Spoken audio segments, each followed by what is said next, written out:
एक नारळ आणि त्यावर खडी साखर ठेवायची. देवाला हे वाहिल्याने देव आपली मनातली प्रत्येक इच्छा पूर्ण करतो. हे कितपत खरं आहे हे मला माहिती नाही, पण असं मी ऐकलेलं आहे. असो, नमस्कार, मी तुम्हा सर्वांची लाडकी प्रियंका. आज मी चालली आहे देवदर्शनाला. जास्त लांब नाही बरं का, आमच्या गावातच किंवा माझ्या गावाच्या थोडंसं बाहेर, माझ्या घराच्या आसपास आणि जवळच असणाऱ्या अशा 3 मंदिरांमध्ये, तिथे की खूप प्रसन्न आणि भारी वातावरण आहे. तुम्हाला मी सगळं दाखवणार आहे. व्हिडिओ तुम्हाला कंटिन्यू करायचा आहे शेवटपर्यंत. तर हे सुंदर असं माझं गाव. आता आपण चाललो आहे कालभैरवच्या मंदिरामध्ये, जिथे की मी प्रत्येक रविवारी न चुकता जात असते. पण ह्या रविवारी मला जायला काही जमलंच नाही, त्यामुळे मी काल मंगळवारी गेले होते.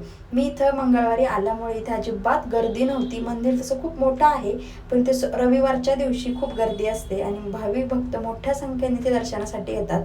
नारळ, खडीसाखर, त्यावरती 11 रुपये ठेवले, मनातली इच्छा बोलले आणि ते तिथे वाहून दिलं. नारळ मी कधीच फोडत नाही, वाहून दिलं. इथला परिसर खूप छान आहे. मंदिराचं जागा खूप मोठी आहे, पण काल पूर्ण मोकळं होतं. मी इथले काही व्हिडिओ क्लिप्स घेतले आणि आता आपण जाणार आहोत श्री हरिहर केशव गोविंद महाराजांच्या मंदिरामध्ये. ते मी तुम्हाला उद्याच्या व्हिडिओमध्ये दाखवते. आजच्यासाठी इतकं.